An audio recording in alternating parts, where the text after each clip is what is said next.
आयनिक 5 वगैरह काफ़ी महंगी है, किया EV6 काफ़ी महंगी है। तो क्योंकि मुझे EV से कोई इशू नहीं है, EV तो अच्छी होती है, ये मैं समझ चुका हूँ, तो मैं नेक्स्ट गाड़ी भी EV ही लूँगा। पहले एक ही वेरिएंट आता था, 3 वेरिएंट आते हैं। पहले सबसे टॉप वेरिएंट आता था जिसको बोलते हैं सुपीरियर। तो hello guys, welcome to my channel doctor gadget. मेरा नाम है डॉक्टर गिरीश। दोस्तों, मेरी नेक्सॉन EV मैक्स के बारे में मैंने पिछले वीडियोस में बताया था कि उसकी बैटरी में जो इशू आया था, मिडवे में कहीं जा रहा था तो उसको फ्री ऑफ कॉस्ट बैटरी को चेंज करना पड़ रहा है। टाटा वाले कर रहे हैं फ्री ऑफ कॉस्ट, और 10-12 दिन तो हो गए हैं, देने वाले हैं 1-2 दिन में। तो बैटरी आ गई है और नई बैटरी लगी है, कोई रिफर्बिश्ड बैटरी नहीं लगी है। बट 87,000 किलोमीटर चलने के बाद जब अचानक ऐसा होता है तो यहाँ पे एक ना रिलायबिलिटी का इशू आ जाता है। पहले मैं गाड़ी पे रिलाय करता था, भरोसा करता था कि ये गाड़ी कहीं फंसेगी नहीं जब तक कि बैटरी में चार्ज है अवेलेबल, और चार्ज एंड होने से पहले मैं चार्जर ढूंढ लेता हूँ तो मैं नहीं फंसूंगा, ये मेरे को एक भरोसा था। लेकिन 87,000 किलोमीटर चलने के बाद ऐसा हो रहा है, तो अब एक रिलायबिलिटी नया बैटरी के साथ भी मेरी पहले जैसे नहीं आ पाएगी। क्यों नहीं आ पाएगी? क्योंकि मैंने YouTube पे वीडियो सर्च किए कि किसकी किसकी बैटरी ऐसे चेंज हुई है, ख़राब हुई है। तो कुछ लोगों की 20,000 में ख़राब हो रही है, कुछ लोगों की जैसे मेरी 87,000 में ख़राब हुई है। तो ये गारंटी नहीं है कि आपकी बैटरी कितने में चेंज करना पड़े और कब चेंज करना पड़े। हो सकता है चेंज ना भी करना पड़े, कुछ ही बैटरीज में इशू आती है। लेकिन जिसके साथ हुआ होता है ना, वो थोड़ा सा डर के फिर जीता है, क्योंकि 34% में अगर आपकी गाड़ी लिमिटेड परफॉर्मेंस मोड यानी स्लो स्पीड वाली मोड पे आ जाती है तो अगली बार में को चलाते समय हमेशा एक डर रहेगा कि ऐसा दोबारा तो नहीं होगा। देखिए, free of cost battery change हो रही है, फ्री ऑफ कॉस्ट टोइंग हो गई, तो फ्री ऑफ कॉस्ट मैटर नहीं करता। उस दिन का जो काम था मेरा, या फैमिली के साथ जा रहा हूँ, या जंगल में जा रहा हूँ, रात का समय है, या बहुत इंपॉर्टेंट काम से जा रहा हूँ, ऐसा होता है तो बहुत बड़ा नुकसान हो सकता है और बहुत ज़्यादा स्ट्रेस उस समय हो सकता है। तो ये एक मेन कारण है। अब नेक्सॉन पे थोड़ा सा भरोसा नेक्सॉन EV पे नहीं हो पा रहा है उस तरीके का। अभी मिलने के बाद क्या होता है वो तो आगे आपको पता चलेगा। आपको अपडेट दे दूँ, 14 दिन हो गए हैं और गाड़ी कल मिल रही है 15वें दिन। गाड़ी की बैटरी चेंज हो गई है। आगे आपको फ्यूचर में चला के बताएंगे कुछ इम्प्रूवमेंट है कि नहीं। आगे चलते हैं। अभी तो ये सीन है कि मैं कुछ रिलायबल ऑप्शंस की कोशिश कर रहा हूँ ढूंढने की, क्योंकि मुझे EV से कोई इशू नहीं है, EV तो अच्छी होती है, ये मैं समझ चुका हूँ। तो मैं नेक्स्ट गाड़ी भी EV ही लूँगा, और EV लेने के पीछे क्या क्या रीज़न्स थे वो मैं आपको डिटेल में किसी और वीडियो में समझाऊँगा कि मेरा क्या रीज़न था, मेरे लिए क्यों EV बेस्ट है, आपके लिए क्या बेस्ट होगी, ये आप उस वीडियो को देख सकते हैं। तो भाई, मैंने टाटा की थोड़ी बुराई करी क्योंकि मैं ऐसी सिचुएशन में फंसा था और टाटा तक ये पहुंचना ज़रूरी भी था। दूसरी चीज़ ये है दोस्तों कि EV में दिक्कत नहीं है। EV अगर जितना चार्ज करो उतना चलती रहती। 34% बैटरी बहुत होता है। 1% में 3 किलोमीटर चलती है नेक्सॉन EV अगर AC के साथ चलाए तो मोटा मोटा। लेकिन 34% में उसका परफॉर्मेंस, लिमिटेड परफॉर्मेंस आ जाता है। तो ये जो है दिक्कत वाली बात है। हाँ, तो यहाँ पे EV का दिक्कत नहीं है। EV से तो मैं 87,000 किलोमीटर ऑलमोस्ट बिना किसी प्रॉब्लम के चला हूँ। तो ये EV का इशू नहीं है, ये बैटरी की क्वालिटी का इशू है। हो सकता है बैटरी का जो सॉफ्टवेयर होता है जिसको BMS बोलते हैं उसका इशू हो सकता है। लेकिन एक बार ऐसा हो जाने से दोबारा होने के चांसेस मतलब कहीं ना कहीं बनते हैं, दिमाग में कहीं ना कहीं उस बात का स्ट्रेस आता है। तो अब मैं किसी भी इंपॉर्टेंट काम में इसको नहीं ले जा पाऊँगा। फैमिली के साथ अगर मैं ट्रैवल कर रहा हूँ किसी रिमोट एरियाज़ पे तो नहीं जा पाऊँगा। उसके अलावा रात के समय जनरली जो हम 2-3 बजे कई बार ट्रैवल करते हैं या 12 बजे के बाद, वो चीज़ ट्रैवल करने में थोड़ी सी दिक्कत होगी, सोचना पड़ेगा, स्ट्रेस आएगा उस समय। तो ये मेन इशू है।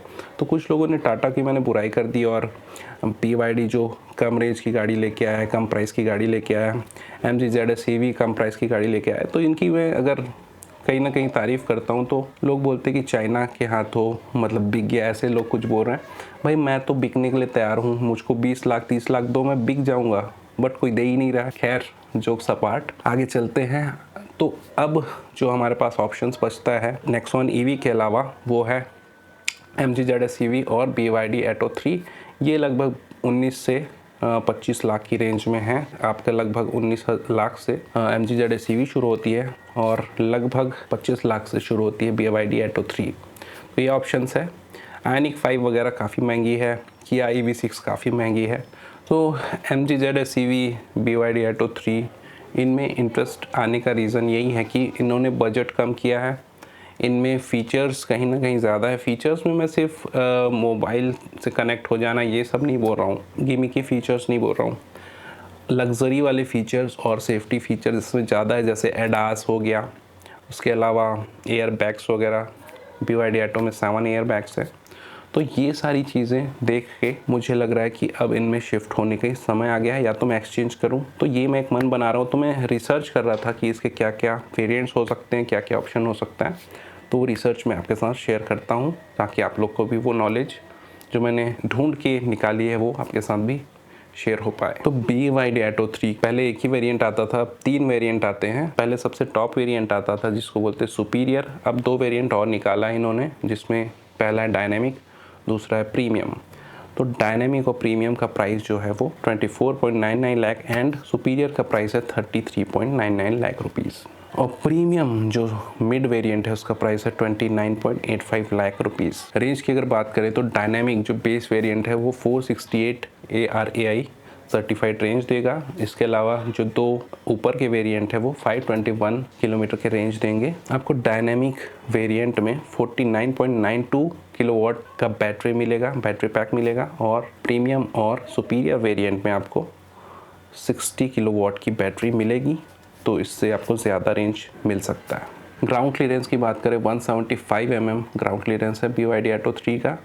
नेक्सॉन का जो था EV Max का वो 190 mm के अराउंड ग्राउंड क्लियरेंस था, हल्का सा कम ग्राउंड क्लियरेंस आपको मिलेगा BYD Atto 3 में। मैक्सिमम पावर की बात करें तो BYD Atto 3 में नेक्सॉन EV Max से ज़्यादा पावर है। BYD Atto 3 में मैक्सिमम पावर आउटपुट आपको 150 PS का मिलेगा, और आपको मैक्सिमम टॉर्क जो है 310 न्यूटन मीटर का मिलेगा, जबकि नेक्सॉन में ये 141 और 250 है, जो थोड़ा सा कम है।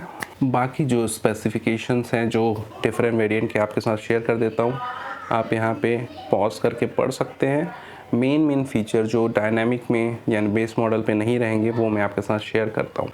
तो यहाँ पे आपको दिखा दूँ मैं, फिजिकली या लुक वाइज तो ऑलमोस्ट सब सेम होगा।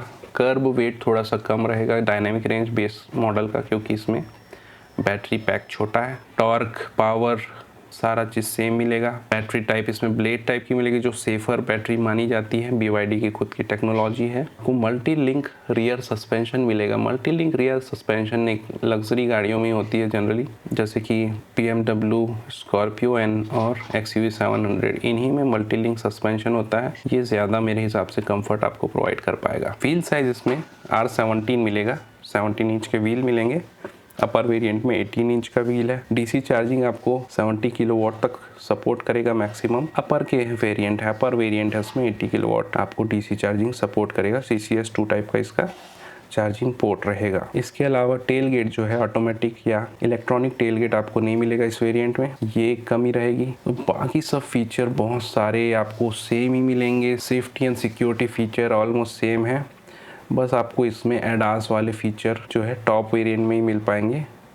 नीचे के 2 वेरिएंट में आपको ये सारे feature, stop and go, adaptive cruise control, front collision warning, ये सब नहीं मिलेगा। साथ ही आपको एडाप्टिव फ्रंट लाइट AFL जो है वो भी टॉप मॉडल पे ही मिल पाएगा। गाड़ी सामने से आएगी तो अपर डीपर अपने से हो जाता है, वही होगा adaptive front light. Multi colour gradient ambient lighting आपको नहीं मिलेगी। बहुत कम चीज़ें हैं जो नहीं मिल रही हैं बेस मॉडल में।